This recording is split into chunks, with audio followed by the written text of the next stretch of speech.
paru kanya au palama changa chiara pathunna kani kan thu in hana tan pathan le khabuthiam hin kalau chiara ma mun thuma changin kalau chiara do ni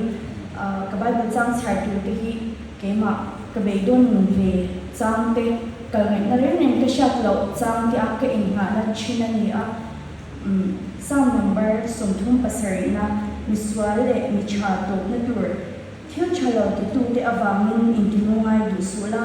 fel lo ta ka ti te chu o thek su lo bet amin a thuin an thwaranga him sing amin an voi don sia lelpa chuinga thil cha dero herama hian omla rin omna zero lelpa chunga chuan lon bokro ti chuan i thilmu du zong te chu ape angche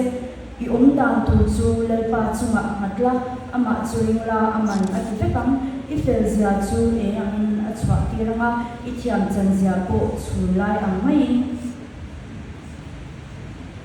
thufin te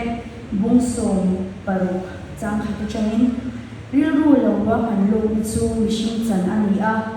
lei chhan na ero chu lalpa achangin ani mi ama ngain akong zongzong athiam nima sela lalpan rilru te abuk chin ina te chu lalpa kultiro ti chuan ithilwa man te chu ti hein a omang lalpan thil zongzong hi chan nei thewin asiama ani take mi sok swal te po hi ni chalawatan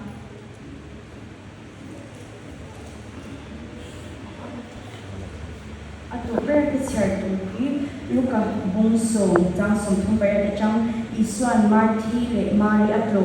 tin anzin pa in khu enga emo al ta tin me che pakhat amin marthi in alo thenga chumi chuan lai zong pakhat aneya amin chu mari ani a chumi chu lalpa ke bula achua athu amai kha a marthi ro chu rongbur in abwai he a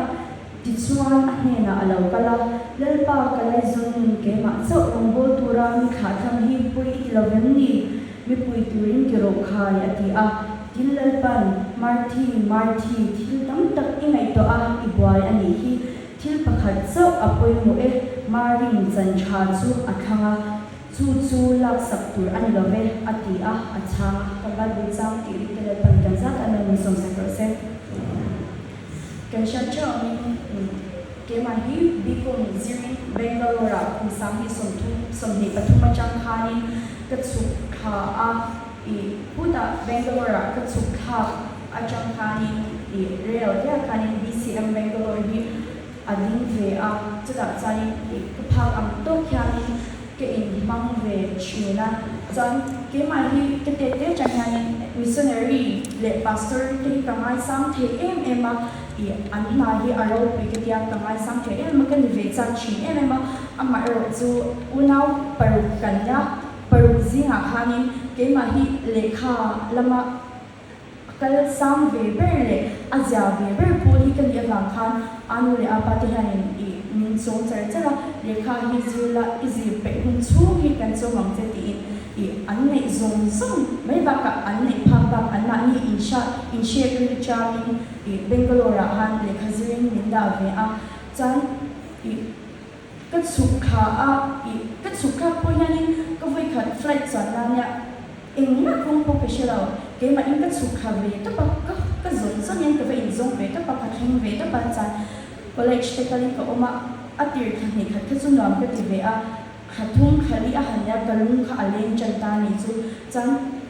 kanu hi zungkhum ne pisang ne yan adam lawa chan ana kha azwal tu pa ti ra ha min lo shil du me lawa ma se anwa kha ne min lo shil ta cha chanin i kariru hi a ha tu ka pathan ne na ha ka chong cha ya ol pa khungai takin i kanu hi min lak sak lo la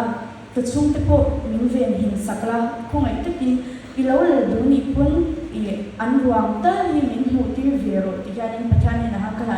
chutia ha min ven hin sakani chanin i rong bol turin ki in pe na i du na mun min ti na huna e man ya la ka kalam ti yan ke in pe ni chu chan kun thum chu ko omak ko shana te i in mana ka chan fel wang ni la win in dai lo na awang la win ni na shang te ka kan han che vya ko bal ve no ka chan hun ka ka mang chau ve zela chan pathian chan anu le apa te ka chun le chu min lo ve hin saka chan i ka thil dil te po kha trang trong cái xe lệ đồ lâu chỉ là cái mang hết cô nhà này cái thành hình lệ chỉ là trang cái lâu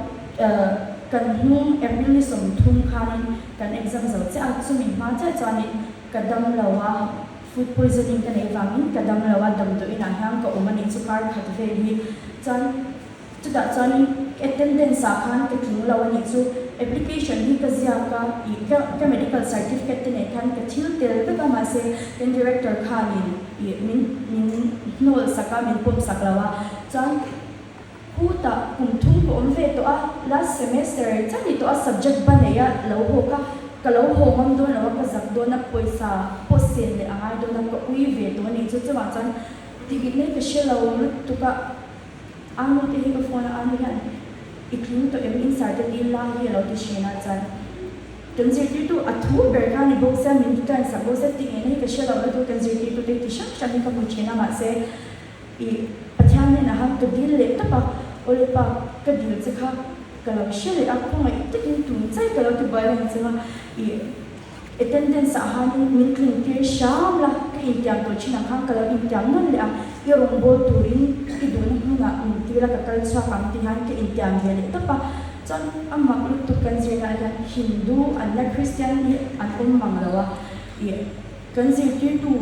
ran kan director tu ni mi alo kha amma thu ya ni amma chu ka va bia pon ni mi alo min lo ti ti le mo ti ni chu min lo bia a himi I attendance ka chak chin te hi min lo ya a king tu za cha 75% cha hi min lo be ni chu chan kalau tu kha ul pa I rong bo tu chan I ke in pe ang ma se ke ma chan in tim ai kong ke shedo na wa kong ai tik in in kong ko hu le ti han ke ti ta ni chu ma se chu ta tak chan in ke chan te test ta se chan han kan exam chu ke exam ta ke exam zo ni klaya cha han ke chan te na han ke sum ta kan boy lu tu mi se ta se chu ta ka va vim vat ma lo ma tu me khan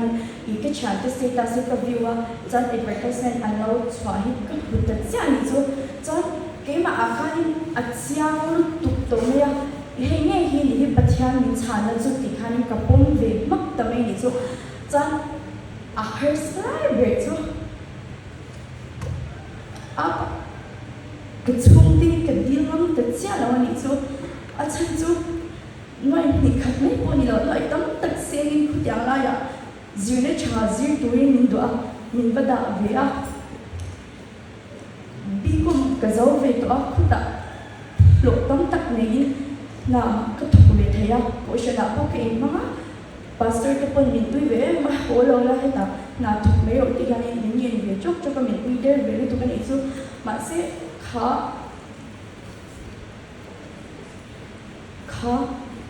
advertisement to mukan ka ta tur ni ka chiang to buk sia ka holo chani pathian ne na ka in ta ka ti lo tin do na wa mal min som to long ti ka ka buk sia chan ka lu hi ka bia a nu he mi hi ka mo ka dil ve do asin ka ya to so ka exam zo kla ya cha kham ka bin hal sia a ti ka chani thum ve to ka holo a ma khani ka lo ho buk si lo Bangalore chain ka dil mal buk sia anarang titsa lang ito at kira chan apahit ka bingam lao ka dingam lao anin chan lekha zir tuite na chatak thuk ve tuite an chong china ve chin kha anya an dua a ong hi ti puri tu ka ma se apa ka so ti ka chang ka bingam cha lao anu hi ka dila anu khan min lao support min lao puri ka ring tu ka ni cha ka be se tu ka achan chu in khom na te chong china te khan missionary deal to ring ko shana tang an swat thai lan ti han an deal ve chin sa min lo phur pe ka ring tu ma se una zing zir sang ve do per ka chu alo a har kha an ti ve lu tu ka an ta ka ka dim na lo om ka til tu ke kon ka chu a thang si ka phal ka ring bi lo tu ka ni chu so an ni na chu a pa mi lo yak sak ro ka ta an chu ipa ya ni zir zum la adu le ka kha ta ni chu san kabe dong tu ke za la han ka mu thai bok sia pathian ne na han ka chong chaya chak sa kan le pa ko mai takin ke rong bo tu ra min tu tak tu ni chan a pa hi aru hi min ne sak ro ti han ka dil le ni so san to pai sen na zong so ko ne a pa hi ka ba beta a pa chu ti ke ti chu anya ti ke shila a pa chan idu khan na ani so ani idil don na himinti sagale ani so alo phale taka so cậu sẽ nói hanin đi na thề lụt khang aya un vai pui sak taka kring pak bakhan bin lo lung pui le oka cha I Bangalore ko machang ka di la cha I kitung da chan ni ru ka lo ho a ni ya ta lo thenga ta intifel ta ka tuma maro cha arsan na dang ka tu ko be ya kan u pa ber hi aizol ka lo the di chang yan dam do ina yan ka pui ha ni so cha dam do ina ko pui kha ni som pa ka interview hu ni boxia ka ho lo ka chanin ka tling lo kha ni don boxia chan kan u pa ber kha ni som pa thuma ni khle ni som pa ni khle ko khan akho sikare the sirawa doctor yani I lo ombula ina chwa theilawa wai ta kan so nam chewa ke admit am chewa kha ati ni so anu ya ni lo phone I u kha pui le pha tro pui lo cha pui tu tu hi anom don sirawa ati kha kariru ka anna ve kariru ka shi ve to ka interview to ka ni kha I shi to lo mi interview lo to ka ni me ti han ka lo chang ve to ka ni so anu khan ui ka lo then ni le te ya ti kha ta kariru ka an swa boy na sal to ka ko pui cha ni he ka dil ni don si lo ka dil lo chang to u ka san the bu si lo ka chung te le pa cha na ka han du khan ka mai I yang kariru ka an swa na sal to ka mà sẽ thian so em kiếm thì thế nia thian cái khăn dọc ra nên cái chung cái hình đẹp phải sắc cắm cái chung có hình đẹp phải sắc cắm thì cái hình rất là cho và để khác cái mình doctor cho nên cái u chú khó xịt chú khăn xóa sân khá à lâu phơi về để lúc mà cho cái lâu hoa thì ta cái interview mà ni khá cái lâu hoa cái lâu interview về để cho anh nói cái này giờ khá cái xia cái tiếng thì khá cái lâu xia về để tăng cho cái bên trong cái lâu thì ta càng khăn Iswa Marti le Mari Mari zo kha iswa ke bula khan oma Marti ro chu rong boli na lo boy ve em ama to ka khan ba kan ti em ke po ta ko shana chong kai ke in ti ve em I pha kam to king mga pocket money ni lo pocket money man ai ngoi oi in khom nan tan te hang ka mang chi na san thuk chai ke in ti ve em ma se Ako pa chani school kwa ka ngai twa thaw ngai sia ka school kwa ka afel ka ti tok si lawa chen ba cha I san thil tam tak e ngai twa I boy ni kha atia khan ke po I so ke bula om lo zo ni rong bol ma ni boy ki zo ni ka la om chai chara chu ba cha I so ke bula khu lu hi ka la thang ta zo ka ni athu ka ti tel le pan kan za ta na so sa se